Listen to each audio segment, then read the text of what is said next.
avoid making the single biggest parenting mistake with your employees. So as a tutoring company, we speak to so many parents talking about the issues that they have with their children and their education, all that sort of stuff. And the single biggest issue we see right now is that parents, rather than support your children through the hard times, like my parents did, you were getting a whooping, like a wooden spoon whooping the ass if you didn't go do what they said, but you were gonna do it, and they would help you through it. Whereas parents nowadays remove the stimulus. Oh, I'm sorry, little baby. Oh no, you don't have to, it doesn't have to be uncomfortable if you don't want it to be. We're gonna take it away.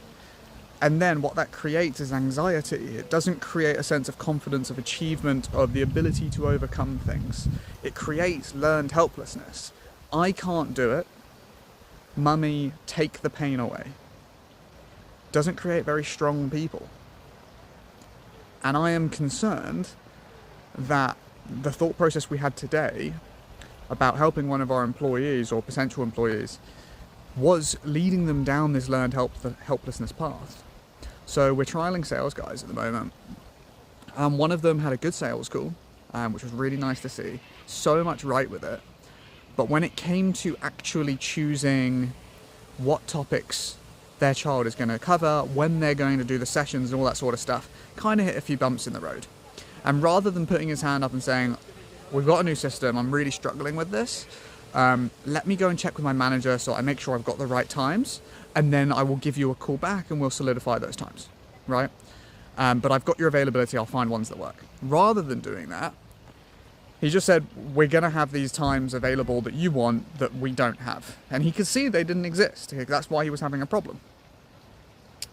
And so after the call, I watched the whole thing through and I told him, hey, this is what we need to do from here. We need to know, they've only paid half the amount they said they would, so we can only onboard them for half the amount they said they would. And we don't have agreed sessions because the times that you said don't exist. So you need to call them up and say, hey, my mistake, had these issues, these are the best sessions I can do within your availability. Can you make those work? And I left him to do those yesterday so that we could onboard these people, and it didn't happen. Just got a message from him, forwarded from them, saying, want the times we agreed, essentially. And like, can't pay till Friday, then we'll sort it out. Which is fine, the payment we can do later, but it is evident, I believe, that the phone wasn't picked up. They didn't get on a call and actually have an open discussion about this. Because people will read writing in whatever frame they feel in that moment in time. If you're having the best day of your life and you read a note, you're going to read it all jolly and happy. Whereas if you're having a really horrible, hard day, you've just been punched in the face, you're going to read that exact same note with a completely different frame of what's actually happening, what the meaning is behind this. Which is why when you jump on the phone with someone, you still get that. You still get the granularity of what do you actually mean when we're talking about these things. Sorry, I'm just going to wait for that to go past.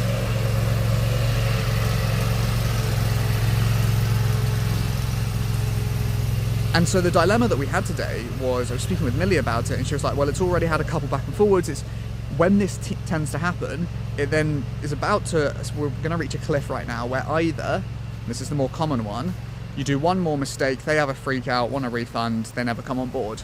Or you just solve it and it's not a problem. But we've only really got like one more attempt. So Millie was like, on average, statistically. And so Millie was like, well, let us just do it. Like, we'll just call them, we'll just sort it out.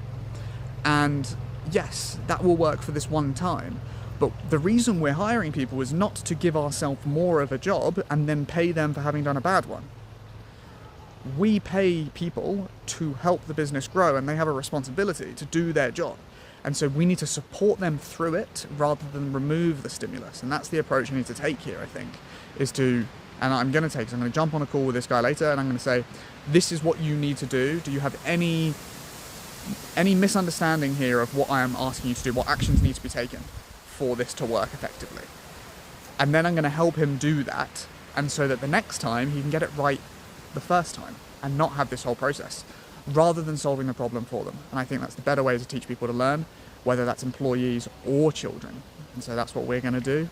And if you have either, hopefully this helps. And when I look back on this video in the future and go, oh my God, yeah, that was really smart, Christian, well done. I'll do it again. Or I might look back at this and go, how little did you know, my friend. But time will tell. All right, guys, have a great day. Peace.